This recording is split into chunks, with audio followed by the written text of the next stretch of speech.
Honorable members, I wish to inform the House that my office is in receipt of correspondences dated 24th and 25th June 2024 from various members of Parliament regarding allegations of bribery of members of Parliament during the voting on the Finance Bill, National Assembly Bill number 30 of 2024.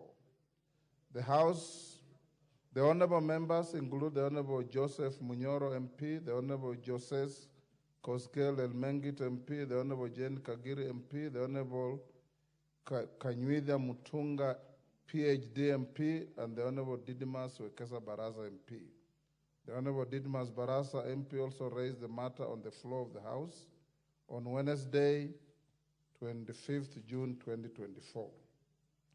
In their complaint, the members allege that on Sunday, 23rd June 2024, the member for Juja, the Honorable George Koimburi, MP, was quoted across various media outlets claiming that members of this House who voted in support of the second reading of the Finance Bill, National Assembly Bill number 30 of 2024, were bribed with 2 million shillings each to do so. The affected honorable members sought my guidance on how to address this matter.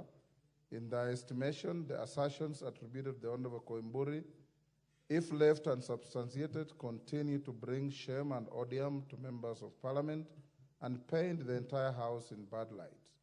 Honorable members, you will recall when the matter was raised on the floor of the House, I did undertake to give a considered ruling at the next sitting of the House, which is today.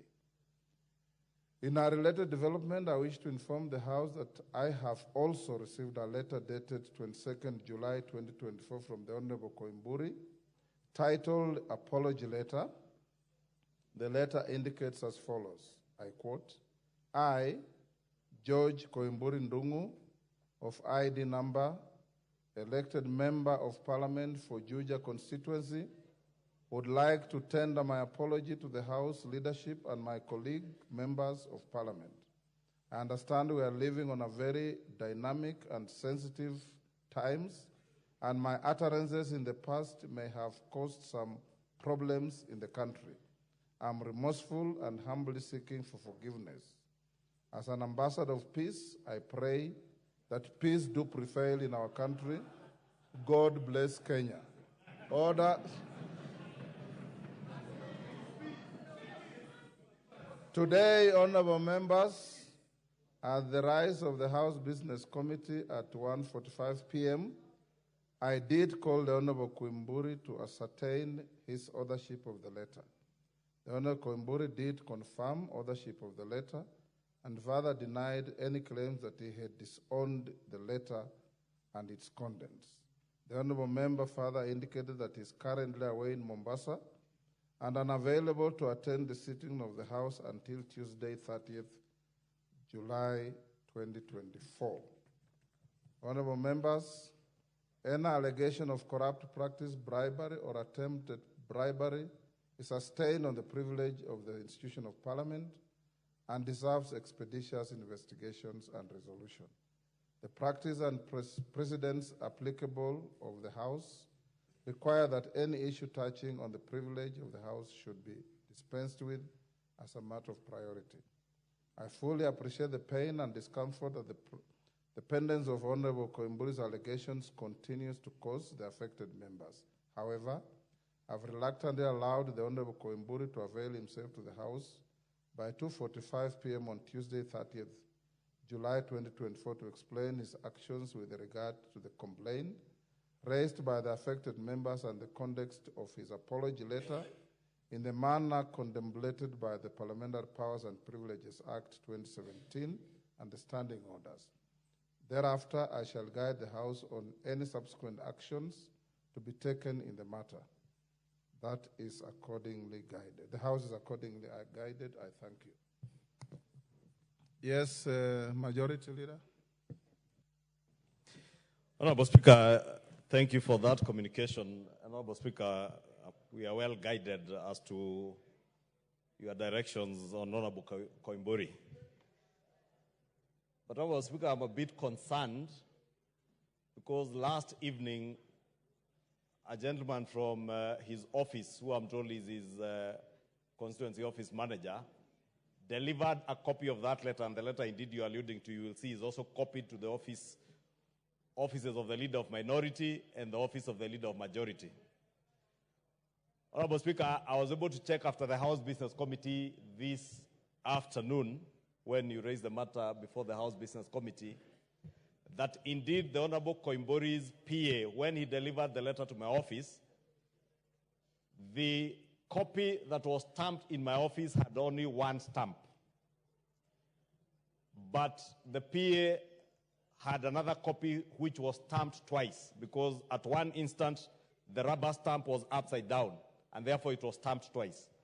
And members will note, and Kenyans will note, that that is a letter that was circulating on social media, because I had to take great offense with my staff when I suspected they had circulated a letter on social media before I even saw it myself, because I was seeing it when I was already home after 8 p.m.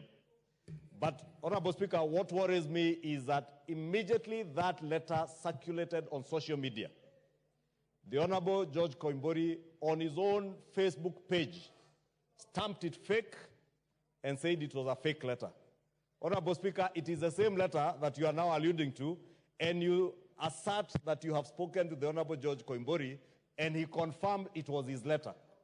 Therefore, Honorable Speaker, even as the Honorable George Koimburi comes to shed light on what he said on the matters that were complained to, I think his behavior last evening, today, and the days before that, Honorable Speaker, brings into disrepute not just his image as an honorable member of parliament, but also the integrity of the office he holds, Honorable Speaker.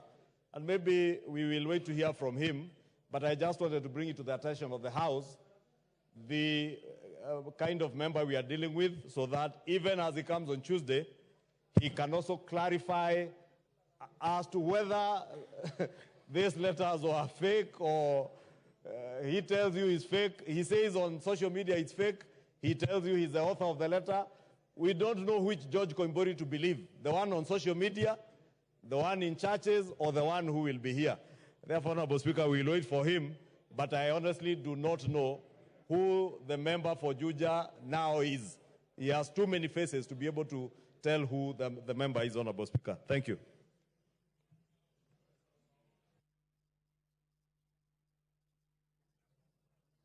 Honorable Maua. Thank you, Mr. Speaker, for giving me a chance. Mr. Speaker, I want to support whatever the Leader of Majority has said. And Mr. Speaker, when you look at the letter that was circulating in the social media, together with whatever you have read, Mr. Speaker, it does not even detail the reason as to why he's giving an apology. So, Mr. Speaker, later on, Mr. Honorable Koimburi may say that he was not giving an apology on the level of the issue of the 2 million. So, Mr. Speaker, that letter is a bit ambiguous on the state as to why he's giving an apology. Mr. Speaker, we want to have, if at all we are to agree, a letter that is talking of an apology over an allegation that the members were given 2 million. But that one is vague and a bit ambiguous. Thank you, Mr. Speaker.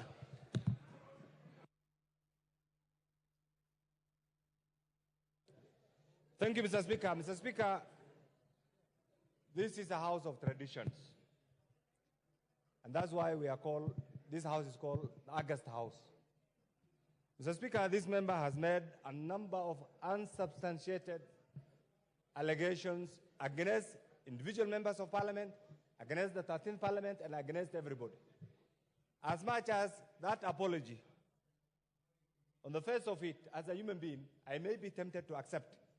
But Mr. Speaker, because this thing has been so much circulated and it's all over, I want to beseech you to refer this issue to the Powers and Privilege Committee so that that document is properly subjected to justice. Justice means I want to go and appear as a witness and say the pain and the agony that I went through as a member who has been included in that particular bracket. So, Mr. Speaker, taking into account that this member has been flip-flopping also, I'm sure next time he will say he did not speak to the speaker. And we do not want the integrity of the speaker to be put on question. So I want to agree with the majority leader. For us to be fair, for us to be contented, for us to be satisfied, we beseech you to refer this to the Powers and Privileges Committee, and it will not only deal with this issue, it will also deal with any other member, any other will-be member who will be casting aspersion on the integrity of this House as a House and also individual members. So, Mr. Speaker, I speak you. This will also give us an opportunity to amend if there are issues that we need to amend in the current standing orders or in the powers and privilege, so that this House remains a respected House in line with the letter and spirit of the current Constitution. Thank you, Mr. Speaker. Dr. Mutunga.